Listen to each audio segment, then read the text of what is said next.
Dalam nama Bapa dan Putra dan Roh Kudus. Amin.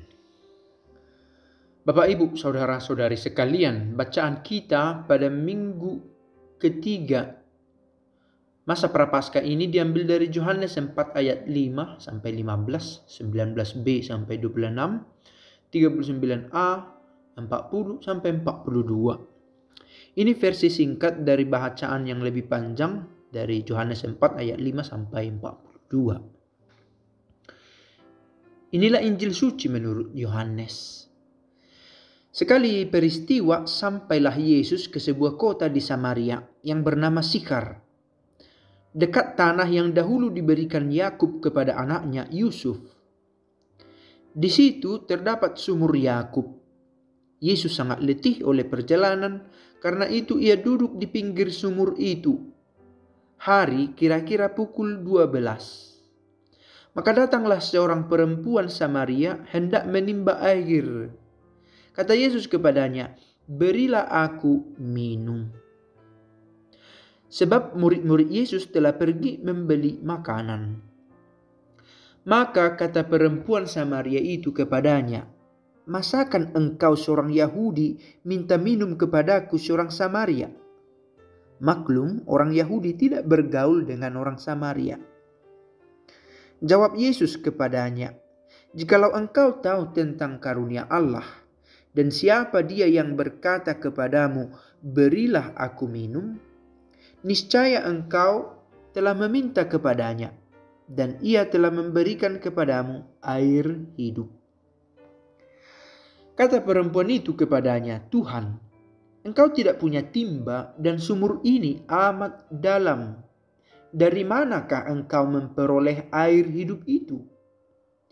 Adakah engkau lebih besar daripada bapa kami Yakub, yang memberikan sumur ini kepada kami, dan ia sendiri telah minum dari dalamnya, ia beserta anak-anak dan ternaknya?" Jawab Yesus kepadanya, "Barang siapa minum air ini, ia akan haus lagi. Tetapi barang siapa minum air yang akan kuberikan kepadanya, ia tidak akan haus untuk selama-lamanya. Sebaliknya, air yang akan kuberikan kepadanya akan menjadi mata air di dalam dirinya, yang terus-menerus memancar sampai ke hidup yang kekal."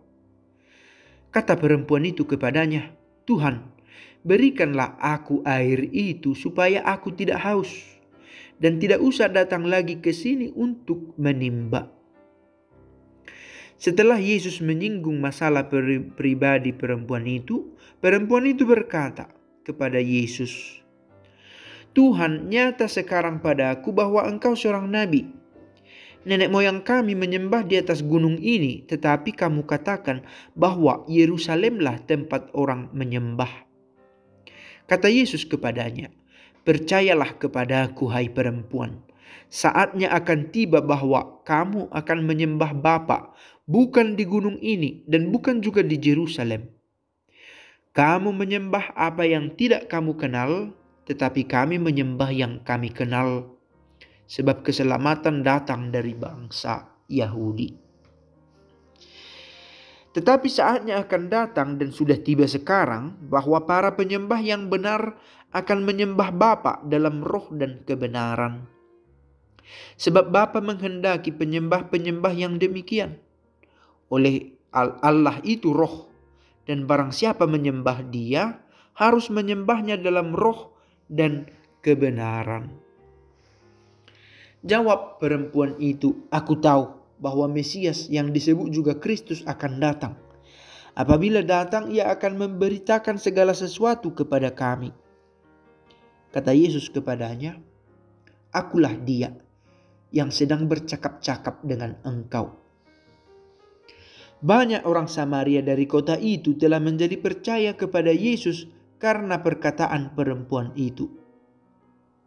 Dan ketika orang-orang Samaria itu sampai kepada Yesus, mereka meminta kepadanya supaya Yesus tinggal pada mereka. Dan Yesus pun tinggal di situ 2 hari lamanya. Dan lebih banyak lagi orang yang menjadi percaya karena perkataan Yesus. Dan mereka berkata kepada perempuan itu, "Kami percaya Tetapi bukan lagi karena apa yang kau katakan, sebab kami sendiri telah mendengar dia dan kami tahu bahwa dialah benar-benar juru selamat dunia. Demikianlah sabda Tuhan. Bacaan ini panjang, tetapi semoga dalam bacaan yang panjang ini kita masih bisa menemukan makna tentang perempuan Samaria dari bangsa yang dianggap tidak murni sebagai bangsa terpilih. Tidak seperti orang Yahudi yang dikenal sebagai bangsa pilihan Allah. Tetapi menarik bahwa Yesus bersedia bercakap-cakap dengan perempuan ini. Dan inilah yang istimewa dari bacaan panjang ini. Kiranya ini bisa kita garis bawahi. Pertemuan yang personal dengan Yesus. Itulah yang mengubah si perempuan, dan bukan hanya dia. Orang-orang yang mendengar cerita perempuan ini ikut berubah menjadi percaya kepada Yesus. Pertemuan dengan Yesus itulah yang penting, terutama. Siapa yang bisa bertemu dengan Yesus? Ternyata orang Samaria yang dikenal tak bergaul dengan orang Yahudi, ternyata memiliki kesempatan untuk bercakap-cakap dengan Yesus. Pertemuan dengan Yesus itu bisa dengan siapa saja. Saya pikir ini juga bisa menumbangkan keangkuhan, kearoganan orang-orang yang merasa dekat dengan Yesus. Dan kita tahu di sini dikatakan bahwa mereka, orang-orang Samaria itu meminta Yesus tinggal 2 hari, tinggal bersama dengan mereka. Dan Yesus tinggal 2 hari lamanya bersama dengan mereka. Kalau kita ingat, Yesus di kampungnya bersama dengan orang-orang yang kenal dengan dia, ia tidak sanggup bahkan membuat banyak mukjizat. Karena orang-orang menolak, resisten, tidak berkeinginan menerima dia. Padahal sesama Yahudi dan satu kampung kenal dengan Yesus, tapi Yesus akhirnya pergi dari antara mereka sebab orang-orang mulai berusaha menolak dia. Dan pertemuan yang intens perempuan ini dengan Yesus terjadi ketika perempuan ini juga mengakui dirinya di hadapan Yesus. Di versi pendek bacaan ini tidak kita temukan ketika Yesus berkata tentang hidup pribadi dari perempuan ini. Di sini hanya ditulis setelah Yesus menyinggung masalah pribadi perempuan itu, apa persisnya?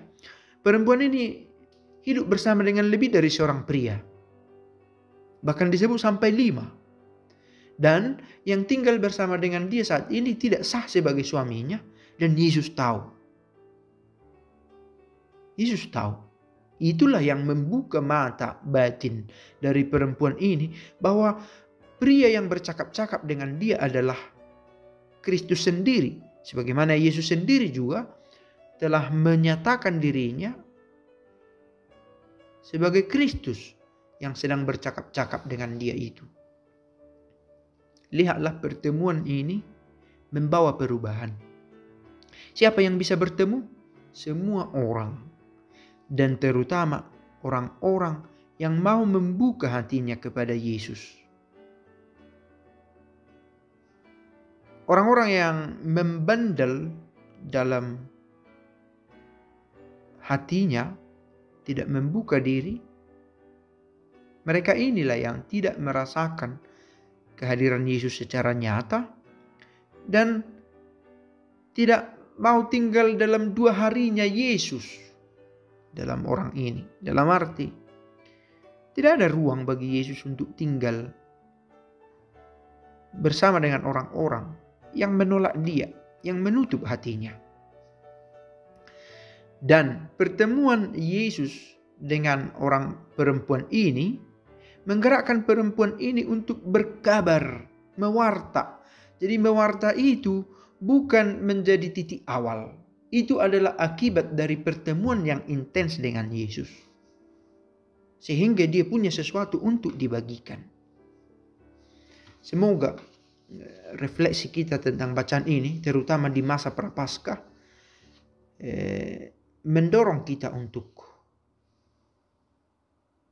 memiliki percakapan intens dengan Yesus yang barangkali tidak selalu kita miliki karena keterbatasan manusiawi kita, dan pertemuan itu mendorong kita untuk membawa orang kepada Yesus juga. Dan kita tahu, setiap orang punya peluang. Allah itu adalah roh, dan menyembah roh ini tidak harus di bukit, tidak harus di Yerusalem, tetapi dalam roh dan kebenaran. Saya pikir di sini bisa kita pahami pertemuan itu di kedalaman hati.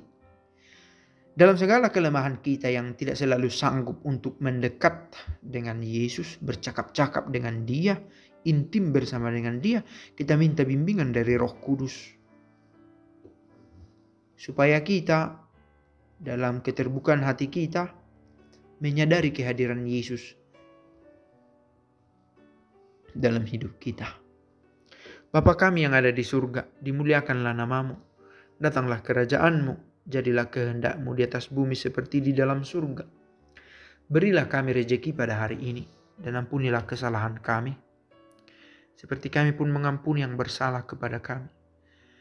Dan janganlah masukkan kami ke dalam pencobaan, tetapi bebaskanlah kami dari yang jahat. Amin. Dalam nama Bapa dan Putra dan Roh Kudus. Amin.